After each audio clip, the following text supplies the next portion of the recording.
What's up, guys? You voted for him to be next, and here he is, Druig, played by Barry Keoghan. Which means the only one left to finish off the Eternals wave is Sprite, and then after her, the Gilgamesh Bath. So let's start to finish it off and take a closer look at Druig. And starting with the box, here's a closer look at it, looking just like all the other Eternals. Nothing too special except the Barry Keoghan drawing right there, and then there's the copy print if you want to read that, the other figures, which is pretty much complete, and then the bottom with the UPC.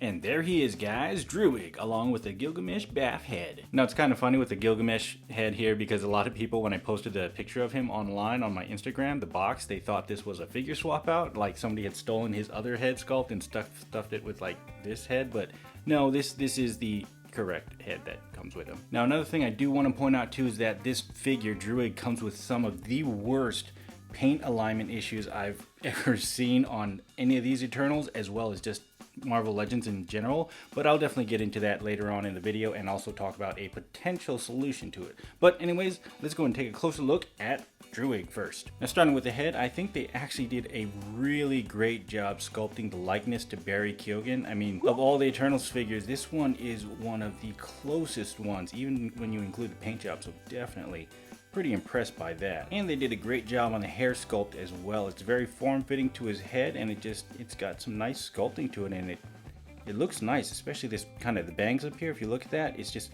perfectly fitted to his head. It's glued on nicely, thankfully, on this one, but just the sculpt is just, look at that, there's no gaps. It's very impressive. And moving into the body, I really actually like the sculpting and design of this. Just all the red and then the line details that they chose looks really awesome. Honestly, if this weren't Marvel, I would probably be convinced that this was like a Sith Lord or something from Star Wars, because I mean, it just works perfectly. Look at all that detail. And taking a closer look at these fine line details, you can see they really went just intricate and really fine with the details, and that is where the problems begin with the alignment issues.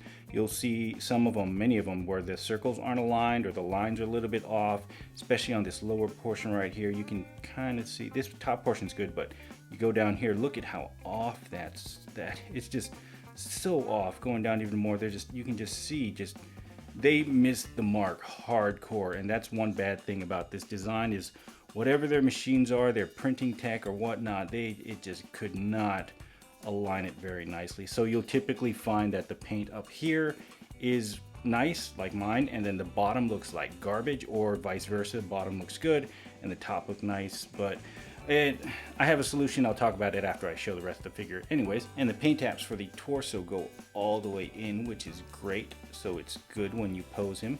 On the back there's no paint, so you don't have to really worry about that. Here's a close look at the back. You can see there's details as well that they didn't bother painting, which probably was a good thing, but they did align this one very nicely. One thing I do want to show too is that they have a nice kind of metal flake going on there, as you can see, and then they actually put some gloss over some of it, so you get that mixture of matte and gloss. It has the same on the front as well, except there's not quite as clean as a defining line where the gloss ends and the matte begins, but that continues down to the rest of the figure as well. Just look at that nice metal flake in there, or probably not metal flake, but you know what I mean. It's got a nice sparkle to it, just looks really nice. It's not just a boring black, which is really awesome. I like that. And here's a closer look at the arms, and I love this shoulder armor piece right there. It looks so just medieval and very Sith Lord type, if you ask me. That's my opinion on it. But anyways, they got some nice red line striping right there, and then some more red details. Honestly, for the most part, I'm quite impressed that they actually got the majority of the paint apps lined up. So, I mean, for the most part, it's great, but this was probably an extremely difficult figure to just align. Just look at all the detail, just even right there.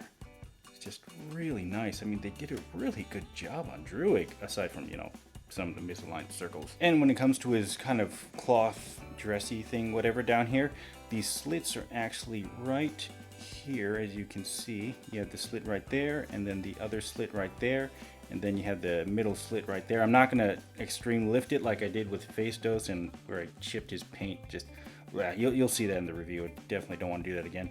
But anyways, going at a lesser extreme angle, here is what his legs look like. And they actually can come out a bit, so we'll pull it out there. It's got some nice line details, as you can see, which you'll likely never see unless you... I'll show you something later. Anyways, that's going to be kind of cool. Anyways, there's that there, and then here's some more detail there, and then this kind of lifts backwards, as you can see. See if you can get a look in there, but yeah, nothing going on there. Then there's the bottom of his feet there, and of course his shoe detail. Let's get a closer look at that real quick.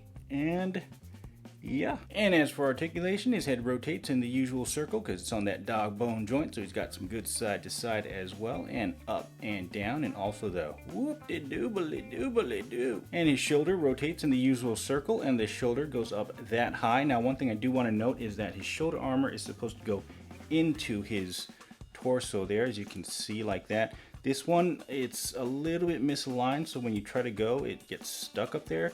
You can either pull down on the arm and then push it in so that it goes under, or you can just rotate it until it gets to a kind of more clearance area, you know, where it has more clearance. Push it in again, then do like that, and then just rotate it back up. So yeah, it's supposed to go under, so don't force it if it starts bumping into the top. Just kind of push it down and then go in like that. And he also has the usual bicep swivel, which actually kind of moves that out of the way a bit, so probably don't want to do that too much. And he's got the double jointed pinless elbow right there, and of course the hand that spins and does the flapper do. And of course his torso spins in a circle with some nice click adjustments there.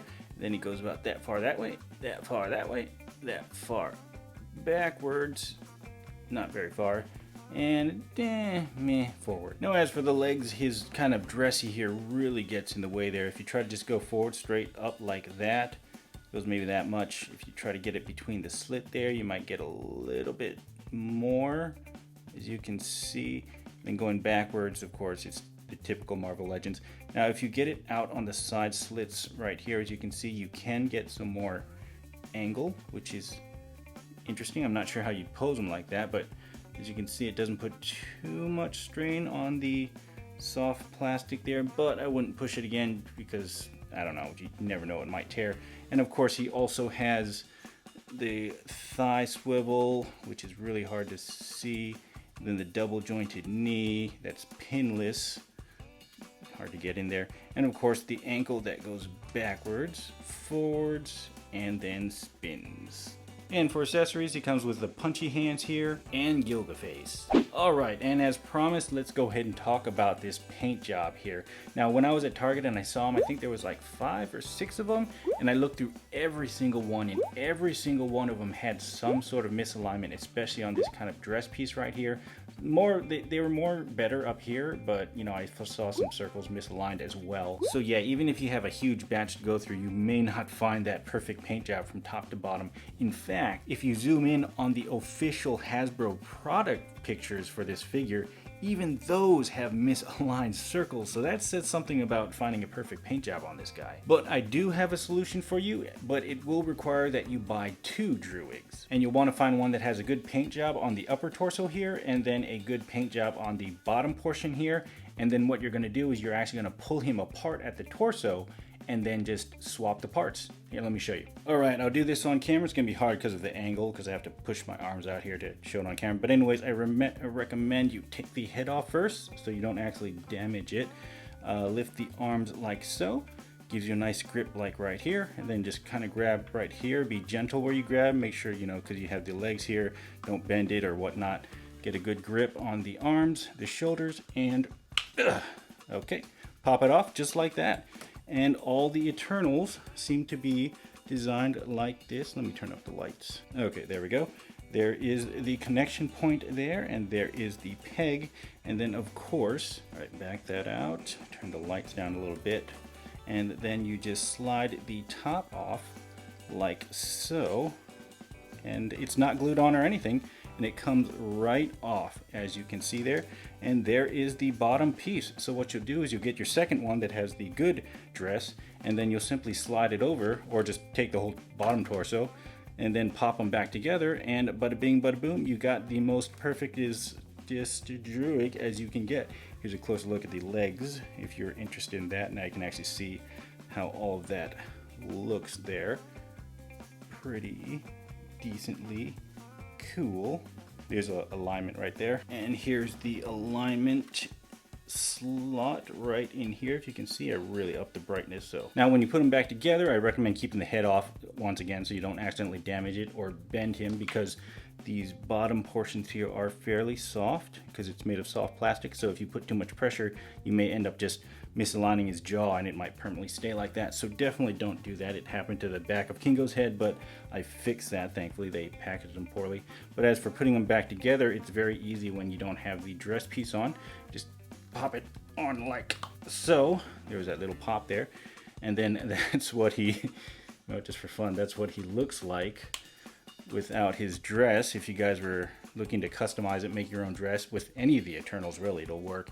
And yeah, that's what he looks like. Kind of weird, but cool at the same time. Anywho, now the hardest part, I would say, of this is actually trying to put him back together with the dress on. And the reason for that is when you try to put him back in like that, you're gonna have to use a pretty decent amount of force to get it to pop. But as you push down, because of his dress, that it moves up and down, this basically, the pressure down here starts pushing it back down, and then it just doesn't go in. So you need to somehow push the feet up to keep it from going down. And the problem with this is if you put too much pressure here, the joints start to bend, you know, because they articulate, or you might even break it. So I think I found a solution here.